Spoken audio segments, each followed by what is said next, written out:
जय हिंद दोस्तों, आप सभी एक्स सर्विसमैन का आज की इस वीडियो में स्वागत है। दोस्तों, इंडियन ऑयल कॉरपोरेशन लिमिटेड में एक्स सर्विसमैन और डिसेबल्ड एक्स सर्विसमैन के लिए जूनियर ऑपरेटर और जूनियर अटेंडेंट ग्रेड 1 के पदों पर भर्ती निकल चुकी है। तो यह है दोस्तों इस भर्ती की ऑफिशियल नोटिफिकेशन। इस भर्ती में आप कब से कब तक अप्लाई कर पाएंगे, आपकी एजुकेशन क्वालिफिकेशन क्या होगी, आपका वर्क एक्सपीरियंस, आपको कौन कौन से जो है वो पदों पर भर्ती करने का मौका दिया जा रहा है और A to Z डिटेल्स इस भर्ती से रिलेटेड हम आपको देने वाले हैं। तो चलिए दोस्तों स्टार्ट करते हैं आज की वीडियो। तो सबसे पहले तो दोस्तों हम बात करेंगे इंपॉर्टेंट डेट्स की। तो इंपॉर्टेंट डेट्स हैं दोस्तों 3 फरवरी 2025 से 23 फरवरी 2025 के बीच में आप इस भर्ती में अप्लाई कर सकते हैं। आपका एडमिट कार्ड मार्च या फिर अप्रैल 2025 में आ जाएगा और आपका जो tentative month of computer based test है यानी कि सीबीटी का आपको जो मंथ है वो है अप्रैल 2025 में आपका सीबीटी लिया जाएगा। उसके बाद में दोस्तों आपका जो रिजल्ट है वो अप्रैल या फिर मई 2025 में सीबीटी का रिजल्ट आ जाएगा। अब हम बात करते हैं टोटल नंबर ऑफ वैकेंसीज की जो कि एक्स सर्विसमैन के लिए रिजर्व्ड हैं। तो दोस्तों यहाँ पर सबसे पहले आप देखिए जूनियर ऑपरेटर ग्रेड 1 ये लद्दाख स्टेट के लिए भर्ती है। यहाँ पर जनरल कैटेगरी के एक्स सर्विसमैन के लिए एक वैकेंसी रिजर्व्ड है। पंजाब में दोस्तों जूनियर ऑपरेटर ग्रेड 1 में जनरल कैटेगरी की 7 वैकेंसीज हैं जिसमें से 2 वैकेंसीज एक्स सर्विसमैन के लिए रिजर्व्ड रखी गई हैं।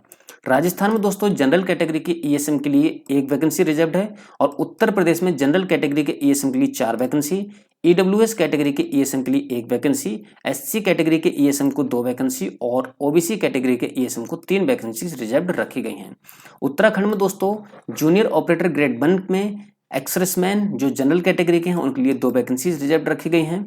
आसाम में जनरल कैटेगरी के ईएसएम को 1 वैकेंसी रिजर्व रखी गई है। बिहार में जनरल कैटेगरी के ईएसएम को 1 वैकेंसी और ओबीसी कैटेगरी के ईएसएम को 1 वैकेंसी रिजर्व रखी गई है। नागालैंड में दोस्तों जनरल कैटेगरी के ईएसएम को 1 वैकेंसी और एसटी कैटेगरी के ईएसएम को 1 वैकेंसी रिजर्व है। छत्तीसगढ़ में जनरल कैटेगरी के ईएसएम को 1 वैकेंसी और एसटी कैटेगरी के ईएसएम को 1 वैकेंसी रिजर्व रखी गई है। अब हम बात करते हैं दोस्तों जूनियर अटेंडेंट ग्रेड 1 जो की वैकेंसी रिजर्व है डिसेबल्ड एक्स सर्विसमैन के लिए। अगर आप डिसेबल्ड एक्स सर्विसमैन हैं तो आप इस भर्ती में अप्लाई कर सकते हैं। ठीक है, चलिए तो नॉर्दर्न रीजन में दोस्तों जिन एक्स सर्विसमैन की कैटेगरी VHPB है वो उनके लिए 1 वैकेंसी रिजर्व्ड है। HHPH कैटेगरी के जो एक्स सर्विसमैन है उनके लिए 1 वैकेंसी रिजर्व्ड है और OHPL कैटेगरी के जो एक्स सर्विसमैन हैं उनके लिए 1 वैकेंसी रिजर्व्ड है। उसके बाद में बात आती है दोस्तों सदर्न रीजन के। सदर्न रीजन में जूनियर अटेंडेंट ग्रेड 1 के जो एक्स सर्विसमैन हैं जिनकी कैटेगरी VHPB है उनके लिए 1 वैकेंसी रिजर्व रखी गई है। दोस्तों ये VHPB, HH और OH की जो फुल फॉर्म्स हैं यहाँ पर दी गई है। जैसे कि दोस्तों VH है विजुअली हैंडिकैप्ड, उसके बाद में HH है हियरिंग हैंडिकैप्ड। ठीक है, इसी प्रकार से जो है वो इनकी फुल फॉर्म्स नीचे दी गई हैं, आप देख सकते हैं। Age relaxation for ESM। सबसे पहले मैं आपको बता दूं कि इस भर्ती में दोस्तों जो आपकी मैक्सिमम एज है एक्स सर्विसमैन की वो 60 ईयर्स ली जा रही है। मतलब 60 साल से अगर आपकी एज कम है तो भी आप इसमें अप्लाई कर सकते हैं। नॉर्मल कैंडिडेट्स के लिए 18 से 26 साल इसमें जो है वो एज लिमिट रखी गई है और एक्स सर्विसमैन के लिए जो भी गवर्नमेंट जॉब में गवर्नमेंट ऑफ इंडिया की तरफ से एज में रिलैक्सेशन दिया जाता है वो यहाँ पर एप्लीकेबल रहेगा। फॉर एग्जाम्पल दोस्तों यहाँ पर इन्होंने दिया गया है, आप इसको भी देख लीजिएगा, लेकिन मैं आपको एक और एक्स्ट्रा एग्जाम्पल दे देता हूँ। जैसे कि मान लीजिए आपकी करंट एज दोस्तों कितनी भी है उसमें से आपने जितनी भी सेना में सर्विस की है उसको माइनस कर दीजिए, 3 साल और माइनस कर दीजिए, फिर जो आपकी एज है वो 26 साल से ज़्यादा नहीं होनी चाहिए। चलिए, कैन सर्विंग सोल्जर्स अप्लाई। तो अगर आप सर्विंग सोल्जर हैं और अभी तक रिटायर नहीं हुए हैं तो भी आप इस भर्ती में अप्लाई कर सकते हैं, लेकिन 23 फरवरी 2026 से पहले आप रिटायर होकर आ जाने चाहिए। सिलेक्शन प्रोसेस की बात करते हैं दोस्तों, तो सिलेक्शन प्रोसेस आपका सबसे पहले CBT होगा, उसके बाद में होगा आपका SPPT। SPPT यानी कि दोस्तों स्किल प्रोफिशिएंसी फिजिकल टेस्ट। ठीक है, तो स्किल प्रोफिशिएंसी फिजिकल टेस्ट जो है दोस्तों आपका वो क्वालिफाइंग नेचर का होगा।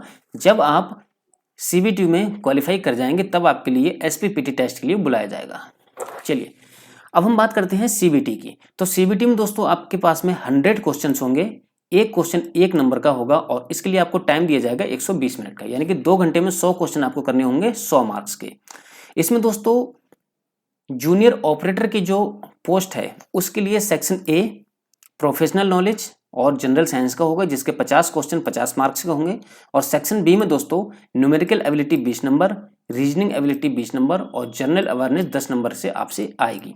यानी कि कुल मिलाकर 100 क्वेश्चन होंगे, 120 मिनट का आपके पास में टाइम होगा और एक मिनट में एक क्वेश्चन आपको एक क्वेश्चन का 1 मार्क्स आपको दिया जाएगा। यहाँ पर कोई भी नेगेटिव मार्किंग नहीं है, लेकिन सेक्शनल कट ऑफ दोस्तों यहाँ पर रखी गई है। तो सेक्शन ए और सेक्शन बी में 35% मार्क्स से कम आपके नहीं आने चाहिए और टोटल जो सीबीटी है उसमें 40% मार्क्स से कम नहीं आने चाहिए। एप्लीकेशन फीस की बात करते हैं दोस्तों, तो एप्लीकेशन फीस यहाँ पर एक्स सर्विसमैन के लिए एग्जेम्प्टेड है, यानी कि आपको कोई भी एक्स सर्विसमैन के लिए एप्लीकेशन फीस नहीं देनी है।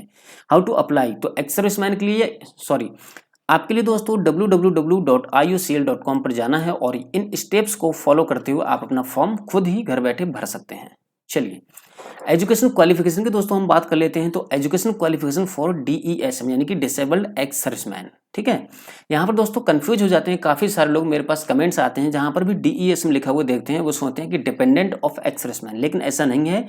DESM की फुल फॉर्म होती है डिसेबल्ड एक्स सर्विसमैन, जो कि कहीं वॉर में या फिर टेररिस्ट एरिया में डिसेबल्ड हो गए हैं, ठीक है। चलिए तो दोस्तों डिसेबल्ड एक्स सर्विसमैन के लिए जूनियर अटेंडेंट का पद है।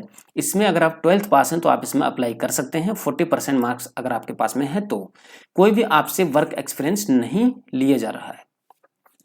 अब बात करते हैं नॉर्मल कैंडिडेट्स के लिए जो कि एक्स सर्विसमैन है।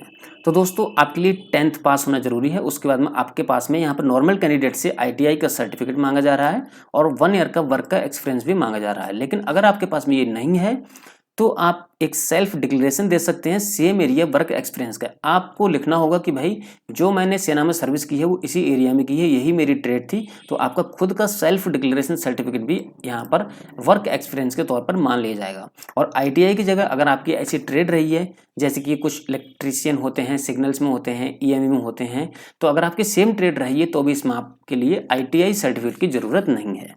चलिए एग्जाम सिटीज की बात करते हैं। तो ये हैं दोस्तों एग्जाम सिटीज। इनमें से जो भी एग्जाम सिटी आपको सही रहे एग्जाम के लिए, आपके CBT के लिए, तो आप उसको चुन सकते हैं। तो उम्मीद करते हैं ये जो वीडियो है आपको पसंद आई होगी। अगर वीडियो पसंद आए तो वीडियो को लाइक करना और हमारे YouTube चैनल को सब्सक्राइब जरूर कर लेना। तो चलिए दोस्तों कल फिर मिलेंगे एक नई वीडियो के साथ में, तब तक के लिए नमस्कार, जय हिंद, जय भारत।